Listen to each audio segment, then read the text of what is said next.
செயலாளர் கண்ணீன் அவர்களே, பொருளாளர் பாலமுருகன் அவர்களே,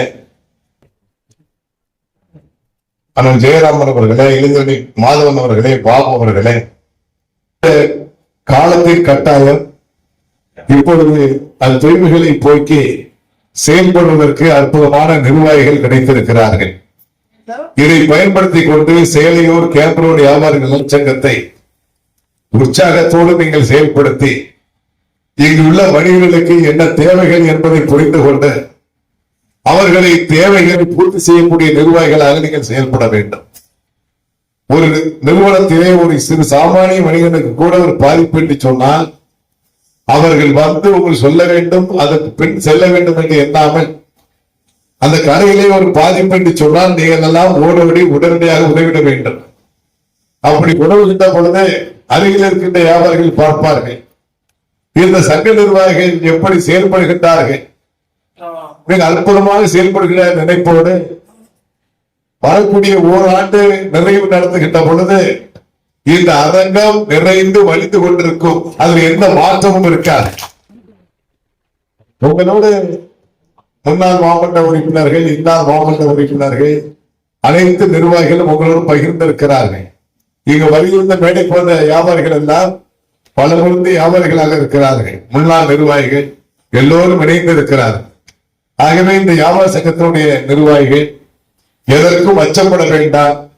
அரசு துறை அதிகாரிகள் அத்துமீறல் இருந்தாலும் கூட, அது வணிக வரித்துறையாக இருந்தாலும் சரி, இல்ல உணவு பாதுகாப்புத்துறை அதிகாரியாக இருந்தாலும் சரி, இவர்கள் எல்லாம் யாரேனும் அச்சுறுத்தி வியாபாரிகளை மிரட்டுகின்ற தோணியிலே எந்த அதிகாரி நுழைந்தாலும் அவர்கள் சங்கத்தினுடைய நிர்வாகிகள் மூலமாக மாவட்டத்தினுடைய தலைவர் சேகர் அவர்களை அணுகினார்.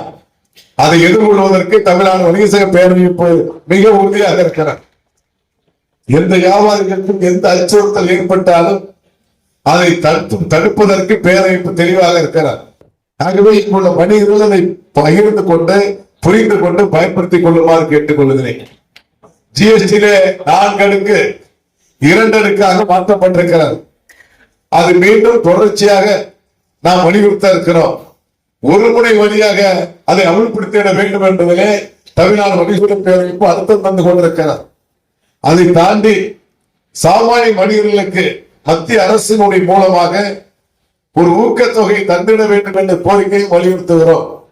அது விரைவில் அந்த கணக்குதலை அரசு எடுக்க இருக்கிறது. அந்த கணக்குதலை சாமானிய வணிகர்களுக்கு உதவி தரக்கூடிய வாய்ப்பை செய்வது என்று சொன்னால் அது தமிழ்நாடு வணிக சங்க பேரமைப்பு என்பதை உள்ளபூர்வமாக நெஞ்சை நாம் நிமிர்த்தி கொண்டு சொல்லலாம். அப்படி இந்த பேரமைப்பு என்பது வியாபாரிகள் என்னென்ன நலன் இருக்கிறதோ, எப்படியெல்லாம் பாதுகாக்கப்பட வேண்டுமோ அதை பாதுகாத்துக் கொண்டிருக்க அந்த அடிப்படையில் தான் எனக்கு முன்னால் பேசிய தலைமைச் செயலாளர் கூட பேசினார்கள். மத்திய அமைச்சருக்கு பாராட்டு, தமிழ்நாடு முதலமைச்சரை அழைத்து மாநாடு. ஏன் தமிழ்நாடு முதலமைச்சரை அழைத்து மாநாடு என்று சொன்னால், தமிழகத்தினுடைய முதல்வர் மேடைக்கு வருகின்ற பொழுது நம்முடைய கோரிக்கைகளை, பல்வேறு கோரிக்கைகளை நிறைவேற்றிய வாய்ப்பை நீங்கள் பார்த்திருப்பீர்கள். ஒரு காலகட்டத்தில் வணிக நல வாரிய உறுப்பினர் இழப்பீடு தொகையாக 1 லட்சம் ரூபாய் இருந்தது.